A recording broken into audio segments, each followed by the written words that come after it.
ईडीकडनं मला समज करण्यात आलं होतं। गेल्या वेळेला पण करण्यात आलं होतं, पण गेल्या वेळेला काही कारणास्तव मी येऊ शकलो नव्हतो आणि तसं मी ईडीला पत्र पाठवलं होतं। आज समज केलं होतं, आज मी आलो। आज त्यांनी विचारलेल्या प्रत्येक प्रश्नांची उत्तरं दिली, त्यांनी मागितलेली कागदपत्र मी जमा केलेली आहेत। तर मला असं वाटतं की अधिकाऱ्यांचं समाधान झालं असेल, मी सांगू इच्छितो। अजून तरी काही तारीख दिलेली नाही, पण जरूरत पडली तर नक्की ते बोलवतील आणि नक्की त्यांना मी मदत करेन।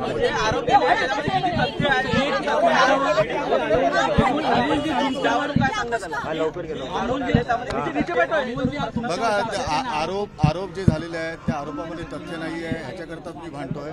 शेवटी ठीक आहे, सरकारी एजन्सी असतात, त्यांना इन्क्वायरी करायची असते आणि आपण नागरिक म्हणून त्यांना ते जे काय त्यांना मदत करायची असते तशी मदत मी करतोय त्यांना।